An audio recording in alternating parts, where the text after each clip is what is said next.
사천공항 개항 45년 만에 처음으로 국제선 여객기가 취항하며 경상남도의 외국인 관광객 100만 명 유치 목표에 날개를 달았습니다. 국토교통부의 산업입지 수요조사 계획에 맞춰 경상남도가 미래창조 산업입지 확보를 위한 태스크포스팀을 별도로 꾸려 운영합니다. 경상남도가 기초생활수급자의 일자리 발굴과 취업 발전 등 지역 자활센터의 역량 강화를 위해 광역자활센터를 설치하기로 했습니다. 경상남도가 도민을 대상으로 공모한 올해 행정제도 개선과제 23건을 선정하고 이 중 자체 개선과제 15건을 정책에 반영하기로 했습니다. 여러분 안녕하십니까? 도정뉴스 이하윤입니다. 먼저 첫 소식입니다. 사천공항 개항 45년 만에 처음으로 국제선 여객기가 취항했는데요. 이번 중국 전세기 운항으로 경상남도의 외국인 관광객 100만 명 유치 목표도 한결 가까워졌습니다. 보도에 류보람 기자입니다. 28일 새벽 1시경 사천공항으로 들어오는 첫 국제선 항공기인 남방항공 여객기가 착륙했습니다. 149명의 중국 관광객을 태운 중국 상해 다이아몬드 국제여행사의 전세기입니다.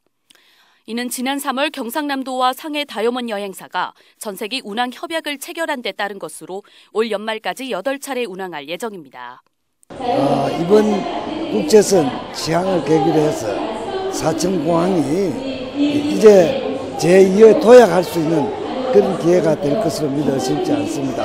앞으로 사천공항을 통해서 우리 경남 관광이 더욱더 활성화될 것으로 확신합니다.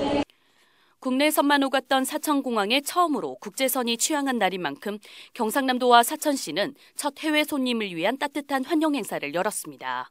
希望中韩友好，希望中韩友好，然后希望韩国的人民也到我们中国来玩，我们中国上海一样会很欢迎大家来玩，也会像你们韩国人民一样的招待我们，去招待你们。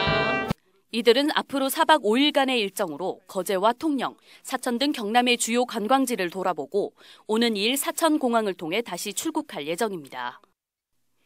한편 경상남도는 전세기 추가 취항을 위해 현재 일본과 중국 항공사 및 여행사 3곳과도 실무 협의를 진행하며 외국인 관광객 유치에 총력을 다하고 있습니다. 도정뉴스 류보람입니다. 국토교통부의 산업입지 수요조사 계획에 맞춰 경상남도가 미래창조 산업입지 확보를 위한 태스크포스팀을 별도로 꾸려 운영합니다. 나노, 항공, 해양플랜트 등 경남의 3개 주력 산업이 정부 계획에 포함되며 국토교통부가 오는 5월부터 입지 수요조사 및 분석에 들어가자 경상남도가 산업입지 수요조사 및 분석 대응 태스크포스팀을 운영하기로 했습니다. 이를 통해 경상남도는 국토부의 정책 수립을 위한 연구 용역에 선제적으로 대응하고 입지 수요 확대와 수요 발굴에도 적극 나서 지역 산업의 균형 발전을 도모할 계획입니다. 경상남도가 기초생활수급자의 일자리 발굴과 취업 발전 등 지역 자활센터의 역량 강화를 위해 광역자활센터를 설치하기로 했습니다. 시군에 운영 중인 지역 자활센터의 경우 사업 범위에 한계가 있고 사업 규모도 영세해 효율적인 사업 추진에 어려움이 있어 경상남도가 광역자활센터를 별도로 설치해 보다 전문적이고 체계적인 자활 사업을 추진하기로 했습니다. 센터장과 종사자 등 8명이 모집되면 5월 중으로 사업을 추진하게 되며 광역자활센터 설치로 인해 지역 자활 사업에 대한 기술 지도와 지역 특화형 자활 프로그램 개발 보급, 전문적 교육 훈련 등을 통해 기초 단위 지역 자활 사업 역할이 강화될 것으로 보입니다.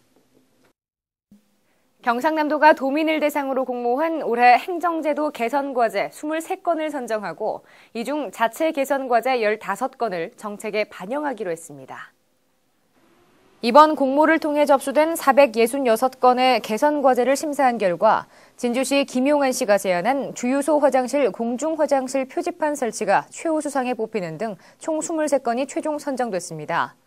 이 가운데 자체 개선 과제 15건을 정책에 적극 반영하기로 하고 이를 위한 실행 계획과 회의를 열어 집중적으로 개선해 도민들의 생활 속 불편을 해소해 나갈 방침입니다. 경남의 올해 개별주택 41만여 호에 대한 공시가격이 지난해보다 6.21% 상승된 것으로 나타났습니다. 지역별로는 거제시가 평균 18.9%로 가장 많이 상승했으며 다음은 고성과 남해 순이며 상승폭이 가장 낮은 지역은 합천군으로 0.7% 상승한 것으로 나타났습니다. 올해의 경우 개별주택 공시가격이 실거래 가격에 대한 반영률이 낮고 지역 간 불균형이 심화돼 국토교통부에서 공시하는 표준주택 가격 상승률보다 0.6% 상향 조정에 결정 공시됐습니다. 한편 개별 주택가격 열람은 경상남도 홈페이지나 시군 홈페이지에서 할 수 있으며 이의가 있는 사람은 5월 29일까지 한국토지정보시스템이나 시군 읍면동에 신청서를 제출하면 됩니다. 불량식품이 국민 4대약에 포함돼 국정과제로 선정된 만큼 경상남도에서도 먹을거리 안전관리 강화를 위해 불량식품 근절 대책을 추진합니다. 경상남도는 안전한 먹거리 제공을 위해 검경 합동단속 등의 강력한 법 집행을 할 계획이며 영업주 위생교육과 모범업소 지정 운영관리 등 환경 조성에도 적극 나섭니다. 특히 어린이 식생활 안전관리를 위해 모든 초중고등학교 200m 이내를 식품안전보호구역으로 지정하고 전담관리원을 통한 어린이 기호식품 조립 판매업소 점검과 식품안전 교육 홍보 등을 강화할 계획입니다. 경남 브리핑입니다. 산청엑스포 조직위원회와 산청군민이 서울에서 열린 2013 봄나물 농특산물 한우축제 홍보관을 운영하며 엑스포 홍보에 나섰습니다. 광양만권 경제자유구역청 하동사무소가 한국해양플랜트 전문기업협회와 투자 업무 협약을 체결하며 국내 최초로 해양플랜트 전문 산업단지가 들어설 전망입니다. 경상남도가 4월 26일자로 재단법인 경남문화재단 대표이사에 고영조 씨를 임명했습니다. 도 출연기관인 경남테크노파크 제6대 원장에 중소기업진흥공단 부이사장을 역임한 전병천 씨가 선임됐습니다. 필 알림마당입니다. 9월에 개최되는 LA 농수산 엑스포에 참가할 도내 유망 수출업체를 모집합니다. 이번에 선정될 20개 업체는 맞춤형 판촉 활동과 더불어 현지 우수바이어 초청 수출 상담회에도 직접 참가해 미국 진출의 기회를 노릴 수 있는데요. 미주권 시장 진출을 꿈꾸는 도내 업체 여러분의 많은 참가 신청 바랍니다. 안전행정부에서 제4기 생활공감정책 모니터단을 모집합니다. 생활 밀착형 아이디어를 발굴 제안하고 정책 현장 모니터링과 봉사활동 등을 통해 우리 사회에서 작지만 가치 있는 일을 실천하게 되는데요. 국정 참여에 관심 있는 도민 여러분의 많은 관심과 참여 바랍니다. 경남 도립미술관이 5월 가정의 달을 맞아 보다 풍성한 전시로 도민들을 맞이합니다. 김보현과 실비아 올드전을 비롯한 지역작가 조명전과 체험전시, 회고전 등 다양한 예술작품을 보고 만질 수 있는데요. 가정의 달, 아이들과 함께 미술관으로 가족나들이 나서보시는 건 어떨까요? 제1회 경남도지사배 요트대회가 5월 3일부터 5일까지 남해군 물건항 요트경기장 일원에서 개최됩니다. 전국 130여 척의 요트와 250여 명의 선수가 참가해 열띤 경연을 펼치며 경남도 내 요트학교 대항전도 함께 진행되는데요. 크루즈 요트를 타고 선수들의 경기를 감상할 수 있는 이번 요트대회, 도민 여러분의 많은 관람 바랍니다. 이상으로 도정 뉴스를 마칩니다. 함께해 주신 여러분 고맙습니다.